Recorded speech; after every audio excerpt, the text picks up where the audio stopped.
game. Caruso sprints down the court, and just wondering, it seems like an effort play, but there has to be a certain amount of just mental acuity there and just kind of recognition. Can you take us through what you saw in that from that perspective and kind of how big that was?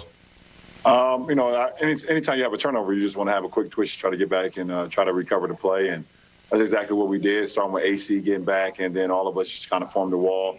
Dennis did a great job of standing in front of Kemba, even though Kemba got to his patented shot to step back. But Dennis still got a great look. Got a great contest on his shot, and Tyson missed a layup, so we came away with a win.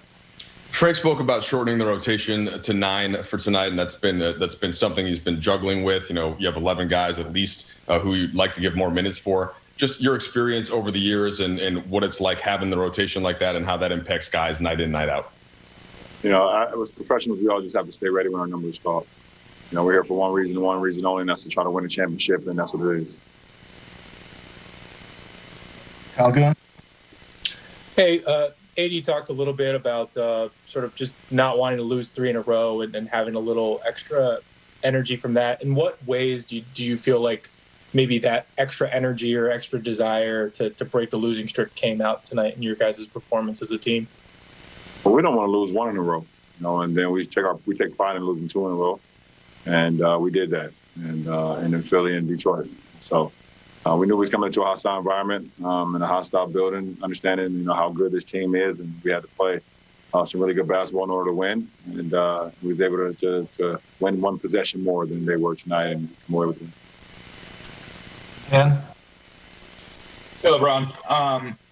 You guys, obviously, every time you step on the court, you guys have a lot of talent that you put on the floor. But over the past year and 20 games, I guess, this season, playing harder than the other team, wanting it, I guess, more has been a thing that's really shown through. How have you guys been able to keep that sort of like, we're going to play harder than you more nights than not sort of mentality? Because talent can only take you so far. At the end of the day, there's a lot of talented teams in this league, but it's how far you can go as far as how hard you play, how much you challenge yourself on the defensive end to try to get stops, to want to get stops, and just have that mentality. So that's just who we've been over the last year or so. Bill? Hey, LeBron, that group you guys started the second and fourth with THT, Caruso, Trez, and Kuz and yourself isn't one we've seen a lot before. You had a lot of success with it tonight. What do you like about that group, and why was it effective against what they were doing? It's a high energy group. We all play with a pace, a level of energy, and we just fight off one another. And it's a team that can. We have multiple ball handlers, multiple guys that can slash and shooting. So it works well for us, and Trez just demands the paint. So it works extremely well for us. Kyle Hightower?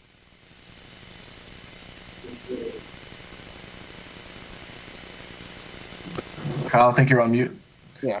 Hey, LeBron, if you forgive the offbeat question a little bit, but you're in Boston right now, and next week is the Super Bowl.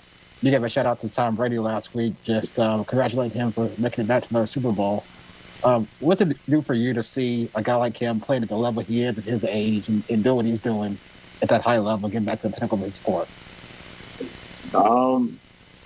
It doesn't do anything for me as far as what I do in my profession, but what it does, it lets me know and lets both of us know that we can still play this game at a high level, no matter how many miles, how many games, no matter how many doubters, no matter the statistics of, in our respective profession at our age, we can still dominate our sport. And also we can bring together groups that we may have not been around for a long period of time. It's just our professionalism, how we attack the sport, how we attack every single day of being a professional, of wanting to win every single day, in a practice, on the film, on the practice field, and in the games, so on and so on. So, we gravitate towards people, and people gravitate towards us because we have one common goal, and that's to win and win at the highest level. Last 2 questions, Joe Varden. Hey, man. What did you think seeing Tristan in a different uniform tonight? And then, when you play Boston, that's all you see. You see green. You don't really see the person, when you play Boston. So It was no difference, but it's always good to see my brother. Love him to death. I'm extremely proud of him and the leader he's become.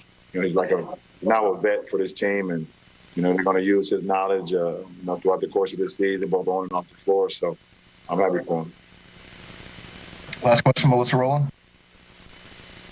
Hey, LeBron, I have kind of an offbeat question for you as well tonight. There's been a lot of talk, obviously, about how your game has grown from when you were 18 to 36. How would you say your leadership has grown and evolved from when you were 18 until now? Well, I think you continue to learn. At 18, I was the leader of my high school basketball team for 4 years, or let's say 3 years, along with a couple guys. But you come into the professional league, you sit there and watch, and you become a sponge, and you see, you lead by example. You go out and you practice hard, and you try to stick your head into a film and just try to get better every single day, and just try to keep quiet because there's bets, things of that nature, and you got your coaching staff who does a lot of the talking. So I was just more of a sponge, at 18, just watching, seeing. But I've always had that leadership trait. Whenever it will become available to me, and someone will come up to me and say, "We need you to lead." So as the years went on, and it just continues to build, it continues to grow.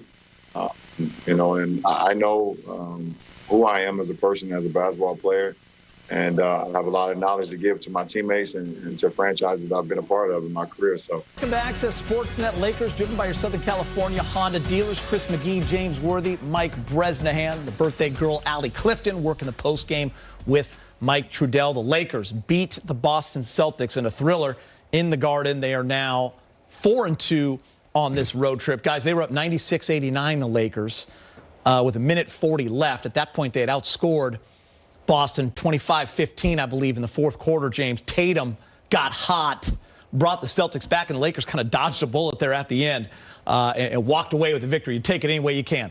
Yeah, I'll take any win over the Celtics. It was a good game. The Celtics are a really good team. It was another preview of what could be in the playoffs, maybe in the finals. Tatum is an exceptional player. He is to Boston what LeBron is to us, a shot maker, guy you can depend on.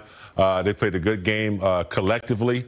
And the Lakers, they were a little sloppy from time to time, some turnovers in the third and the fourth quarters that kind of, kept Boston in the game. But overall, they played the game they needed to play to win, got away with some a little unlucky bounce of the ball there at the end. Mm-hmm.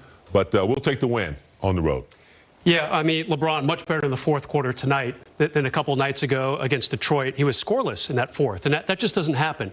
And tonight, much better. Unfortunate turnover towards the end for LeBron, but the two guys I want to highlight are two of the guys that Rob Pelinka during the offseason said, we want these two guys on our team. Schroeder, nice game tonight, 7 assists, the big three-point play the hard way in the final couple minutes. I thought Montrezl Harrell was all over this game. 8 for 10. 8 for 10. He had a bunch of steals and blocks. He was the energy tonight on a team that needed it, coming off a 2-game losing streak. Big offseason acquisitions, and they paid dividends in a big way tonight. After another poor third quarter from the Lakers, Boston took a 7-point lead. The Lakers flipped that into a 7-point lead late in that fourth quarter. I want to show you down the stretch what happened with the Lakers clinging to a 1-point lead, big game, James. And they go to AD, and you're just going to see good Boston Celtics defense here. The strip by Kemba Walker. And look at this, Jaylen Brown and Caruso. Brown, a little more physical, gets it. Big game, you were saying if you're the Celtics, you have to get that ball to Tatum. There's only 3 seconds left. Brown's a good player, but, the guy who is a shot maker who had hit the big shot right before that was Tatum. And I think, with that much time left, when Caruso didn't get the steal, I think I might have would have looked for Tatum coming down. But, hey, Boston's a good team. They don't really look for a particular player. That's not the way Stevens coaches them. They do a good job as a team. So that was a good look he had. Can't fault him for that. Just Lakers got the lucky bounce. Yeah, pretty wild last possession. Someone get the ball and just grab it and shoot it. It was crazy down the stretch. Kemba was not having a good night. So that's definitely the guy you wanted shooting the ball if you were the Lakers. At one point, he was 1 for 9, I believe. I don't know what he finished on the night. He got a good little look. He kind of pulled back and got Schroeder away from him. It didn't happen. The big news for the Lakers, though, I thought in the third quarter, it was Boston, the kind of their unheralded guys who were doing the big things. Daniel Tice, Robert Williams. Those are the guys who are making the plays. And of course, Jalen and Tatum did their stuff too. The Lakers didn't have a counter for that until that fourth quarter. Trez and Schroeder started doing their thing, kind of creating a little distance for the Lakers.